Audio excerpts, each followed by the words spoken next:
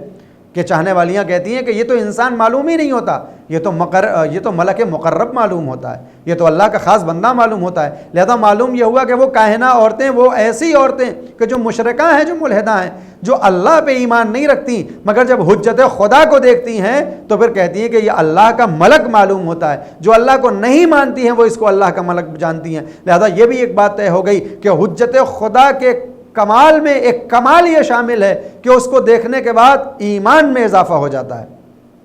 حجت خدا کو دیکھنے کے بعد اللہ کے اوپر ایقان بڑھ جاتا ہے۔ اور جب یہ انہوں نے کہا کہ یہ ملک مقرب معلوم ہوتا ہے تو اب زلیخا نے جب یہ پوچھا کہ بتاؤ میں نے تو وعدہ پورا کر دیا، کیا تم نے بھی وعدہ پورا کیا؟ کہاں زلیخا کون سا وعدہ؟ کہا ہم نے کہا تھا جب یوسف دربار میں آئے تو لیمو کے اوپر چاقو چلا دینا، کیا تم نے چلایا؟ ہاں ہاں زلیخا ہم نے لیمو پہ چاقو چلا دیا۔ اور اب زلیخا نے جو مسکراتے ہوئے کہا ذرا دیکھو تو یہ چاقو چلایا کہاں ہے؟ اور اب قرآن کریم کہتا ہے کہ جو چاہنے والیوں نے دیکھا لیمو صحیح و سالم ہے، اور جو چاقو چلا ہے وہ انگلیوں پہ چلا ہے اور انگلیاں قطع ہو چکی ہیں، بریدہ ہو چکی ہیں، کٹ چکی ہیں۔ سوال یہ پیدا ہوتا ہے کہ یہ چاہنے والیاں، قرآن کریم کہہ رہا ہے چاہنے والیوں نے یوسف کا دیدار کیا اور اپنی انگلیاں کاٹ لی، ان کو خبر نہ ہوئی، تو جب یوسف کو دیکھنے کے بعد ان کافرہ اور ملحدہ عورتوں کو اپنی تکلیف کا اندازہ نہ ہوا تو پھر وہ مومن، وہ مسلمان، وہ چاہنے والا، وہ علی کا شہدا، وہ حسین کا ماتمدار جب علی کو مرتے وقت دیکھے اور اگر اپنی تکلیفوں کو بھلا دے تو آج تعجب کیسا ہے؟ اس لیے کہ علی تو فخر یوسف کا نام ہے۔ اگر یوسف نبی ہیں تو یہ علی اس نبی آخر کا جانشین ہے کہ جس کے صدقے میں پوری کائنات بنائی گئی ہے۔ لہذا عزیزان گرامی، ہم کو اپنی سیرت کو علی کی سیرت سے ملانا چاہیے۔ علی کے فضائل سن کے ہم یقیناً خوش ہوتے ہیں اور خوش ہونا چاہیے، مگر صرف خوش ہو جانا کافی نہیں ہے بلکہ علوی سیرت کو زندگی میں اتارنا ہوگا۔ نبی کا تذکرہ سن کے جھوم لینا کافی نہ ہوگا بلکہ نبی کی سیرت کو زندگی میں اتارنا ہوگا۔ ان علی و نبی نے جو ہمیں منع کیا ہے اس سے ہمیں رکنا ہوگا، جن کا حکم دیا ہے وہ انجام دینا ہوگا، ورنہ اگر کوئی یہ کہے کہ صرف نام لے لینا کافی ہوگا، دل میں محبت رکھ لینا کافی ہوگا، تو پھر ہم نے تاریخ میں ایسے ایسے افراد کو بھی دیکھا کہ جو کل تک علی کے ساتھ جنگ کر رہے تھے وہ بعد میں علی کے خلاف آ کے کھڑے ہو گئے، کیونکہ ان کی سیرت کے اندر علی نہ پایا جاتا تھا، ان کی سیرت کے اندر نبی نہیں پایا جاتا تھا۔ ایک ایصال ثواب کی مجلس، ایک دوست کے ایصال ثواب کی مجلس کی ہے عزت مآب جناب عزیز قریشی صاحب کی طرف سے،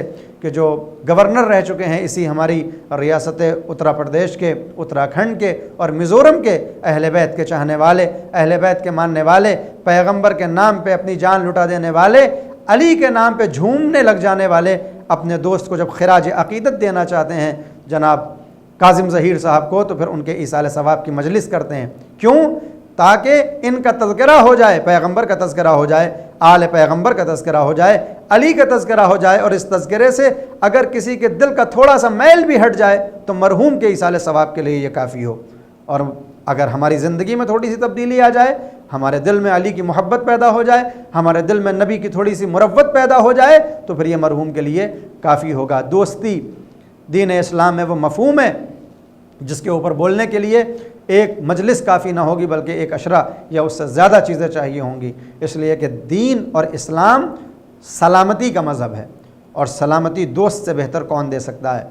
بہت سی باتیں ایسی ہوتی ہیں جو انسان اپنے گھر میں اپنے والد سے نہیں کرتا، اپنے بھائیوں سے نہیں کہتا بلکہ اپنے دوستوں سے بیان کرتا ہے۔ اسی لیے ہم کو تاریخ کربلا میں ہر رشتہ نظر آتا ہے، جہاں باپ کے رشتے میں بھی کچھ افراد نظر آ رہے ہیں، وہیں جوانوں کے رشتوں میں بیٹے نظر آ رہے ہیں، وہیں بچوں کے رشتے بھی نظر آ رہے ہیں، اور ان تمام رشتوں میں ایک رشتہ دوستی کا ایسا نظر آتا ہے کہ جہاں امام حسین سب کو واپس کر رہے ہیں کہ جاؤ مجھ کو چھوڑ کے چلے جاؤ، حکومت کا جھگڑا مجھ سے، یزید کو مجھ سے خطرہ ہے، یزید میری جان لینا چاہتا ہے، یزید مجھ کو قتل کرنا چاہتا ہے، تم اپنی اپنی جان بچا کے چلے جاؤ، پیغمبر کا نواسہ سب کو واپس بھیج رہا ہے۔ وہیں اللہ جانے کہ حبیب کے اندر کون سا ہنر ہے، حبیب کے اندر کون سی معرفت ہے، حبیب کے اندر کون سی وہ بات ہے کہ جہاں حسین سب کو واپس بھیج رہے تھے وہاں حبیب کو اپنے پاس بلا رہے ہیں۔ جب حضرت زینب نے یہ دیکھا کہ یزیدی لشکر جوک در جوک کربلا میں داخل ہو رہا ہے تو حسین کو بلا کے کہا بھیا حسین کیا کوئی تمہارا چاہنے والا موجود نہیں ہے؟ کیا کوئی تمہارا ماننے والا، تمہارا دوست نہیں ہے کہ جس کو تم اپنی مدد کے لیے بلا سکو؟ ہاں میرا دوست حبیب ابن مظاہر کوفے میں رہتا ہے، مجھے خط لکھنا چاہیے۔ اور اب جو حسین نے خط کا مضمون لکھا تو امام بن کے نہیں لکھا، معصوم بن کے نہیں لکھا، بلکہ ایک دوست بن کے ایک دوسرے دوست کو خط لکھا ہے، اے حبیب تیرے بچپن کا دوست کربلا میں گرفتار ہو گیا ہے، یزیدی فوجوں نے اسے گھیر لیا ہے، وقت بہت کم ہے، ایسا نہ ہو کہ جب تم آؤ تو میں اپنی شہادت پیش کر کے جا چکا ہوں، میرے مرنے سے پہلے، میری شہادت سے پہلے ملاقات کر لو۔ اور یہ خط جب بھیجا گیا اور قاصد خط کو لے کے کوفے پہنچا تو روایت بتاتی ہے حضرت حبیب اپنی زوجہ کے ساتھ کھانا تناول فرما رہے ہیں، اور دوسری روایت میں یہ ہے کہ بازار سے خضاب خرید رہے ہیں۔ بہرحال کھانا تناول فرماتے ہیں، دق الباب ہوتا ہے، حضرت حبیب دروازے کو کھولتے ہیں، دیکھتے ہیں قاصد حسین کون؟ کہا میں حسین کا قاصد ہوں، کربلا سے آ رہا ہوں، آپ کے لیے نامہ لایا ہوں۔ کس کا نامہ ہے؟ حسین نے آپ کو خط لکھا ہے۔ حسین کا خط لیا، آنکھوں سے لگایا، نبی کے نواسے نے مجھے خط لکھا ہے، علی کے بیٹے نے مجھے نامہ بھیجا ہے، آنکھوں سے لگایا، چومنے لگے۔ اب تحریر کو کھول کے جیسے جیسے پڑھتے جاتے ہیں آنسو بہاتے جاتے ہیں۔ زوجہ نے کہا کہ حبیب کس کا خط ہے؟ کیوں پریشان ہو گئے ہو؟ آخر تمہارے رونے کا سبب کیا ہے؟ حبیب اپنی زوجہ سے کہتے ہیں کہ میرا بچپن کا دوست، پیغمبر کا نواسا، علی کا لال، زہرا کا لخت جگر کربلا میں یکا و تنہا ظالم نے گھیر لیا ہے، بھوک و پیاس کا عالم ہے، فرات کے کنارے سے خیمے ہٹا دیے گئے ہیں، مجھ کو اپنی مدد کے لیے بلایا ہے۔ زوجہ مشہور جملہ، زوجہ نے پوچھا پھر حبیب تم نے کیا سوچا؟ کہا سوچنا کیا ہے، میں مدد کو جانا چاہتا ہوں لیکن مجھے تیرا خیال آ جاتا ہے۔ بیت نہ سننا تھا، زوجہ نے بھی حق وفا ادا کیا اور یہ کہا حبیب زہرا کا لال نرغے آدھا میں ہے اور تمہیں میری فکر ہے۔ زہرا کا لال اپنی بہن زینب کو لے کے میدان کربلا میں ہے جیسا تم نے بتایا، اور تم کو میری فکر ہے، جاؤ حسین کی نصرت کرو۔ بیت نہ سننا تھا، غلام کو قریب بلایا، میرے گھوڑے کو آمادہ کرو، میں حسین کی جانب جانا چاہتا ہوں، اپنے دوست پہ جان نچھاور کرنا چاہتا ہوں، حق کی اتباع میں اللہ کے راستے میں اپنی جان کا ہدیہ پیش کرنا چاہتا ہوں۔ لیجئے، غلام نے گھوڑے کو آمادہ کیا، حبیب آمادہ ہو رہے ہیں سفر پہ جانے کے لیے، اور ادھر عزم باوفا آمادہ۔ حبیب کو آنے میں جب کچھ دیر ہوئی تو حبیب نے جب یہ دیکھا کہ جب نزدیک پہنچنے لگے تو وہ غلام گھوڑے کے کان میں کچھ کہہ رہا ہے۔ حبیب نزدیک پہنچے، میرے گھوڑے سے کیا باتیں کر رہا تھا، اس کے کان میں کیا سرگوشیاں ہو رہی تھی؟ کہا ارے میں اتنا کہہ رہا تھا کہ حسین نے میرے آقا کو مدد کے لیے بلایا ہے، فاطمہ کے لال نے میرے آقا کو مدد کے لیے بلایا ہے، اگر میرے آقا نے جانے سے دریغ کیا، اگر وہ حسین کی مدد کو نہ گئے تو میں تیرے اوپر سوار ہو کے جاؤں گا، مجھے اجازت دینا کہ تم میرے آقا کے عزم باوفا ہو لیکن مجھ کو اپنی پشت پہ سوار کر کے حسین تک پہنچا دینا کہ میں اپنی جان قربان کر دوں حسین پہ۔ بیت نہ سننا تھا، حبیب تڑپ گئے، آقا یہ کیسی مصیبت آ گئی ہے کہ غلام آپ کے اوپر جان نچھاور کرنا چاہتے ہیں؟ ارے آپ کے دوست ابھی زندہ ہیں، آپ کی مدد کے لیے گھوڑے پر سوار ہوئے، کربلا کا رخ کیا۔ اور اب جو روز عاشورہ تاریخ یہ بتاتی ہے کہ جب یہ دیکھا گیا کہ کوفے کی جانب سے غبار اٹھ رہا ہے تو زینب نے یہ دیکھا کہ شاید فوجیں آ رہی ہیں، اے فضہ معلوم کرو کیا اور فوجیں آ رہی ہیں، کیا یزید نے اور فوجوں کو بھیجا ہے؟ اور اب فضہ منتظر ہیں کہ دیکھیں آنے والا کون ہے، اور اب جو دیکھا تو حبیب ابن مظاہر حسین کی جانب آ رہا ہے، حسین کی جانب آ رہا ہے۔ زینب کو خبر دی کہ آپ کے بھائی کا دوست حبیب حسین کی مدد کے لیے آیا ہے۔ بیت نہ سننا تھا، کہا فضہ جاؤ حبیب کو میرا سلام کہہ دو، جاؤ حبیب کو میرا سلام کہہ دو۔ اور اب فضہ ہے جو حبیب کے پاس شہزادی کا سلام لے کے آئی ہیں، اے حبیب فاطمہ کی بیٹی نے تم کو سلام کہا ہے، علی کی جائی نے تم کو سلام کہا ہے، نبی کی نواسی نے تم کو سلام کہا ہے۔ حبیب نے اپنا امامہ زمین پر رکھا، اے میرے اللہ یہ کیسا وقت آ گیا ہے، آغا زادیاں غلاموں کو سلام کر رہی ہیں، شہزادیاں نبی زادیاں ہم جیسے غلاموں کو سلام بھیج رہی ہیں، جاؤ اور شہزادی سے کہنا کہ سلام میری طرف سے ان پر ہو، میں مدد کے لیے آ گیا ہوں۔ اور اب عزیزان گرامی، جب صبح عاشور ایک کے بعد ایک فرد ہے جو میدان کربلا میں جانا چاہتے ہیں، اور وہ وقت آیا کہ جب حبیب ابن مظاہر ہاتھوں کو جوڑ کے کھڑے ہیں، مولا حسین اب مجھے اجازت دے دو، اب اس وقت مجھے دوستی کی وجہ سے روکنا صحیح نہیں ہے،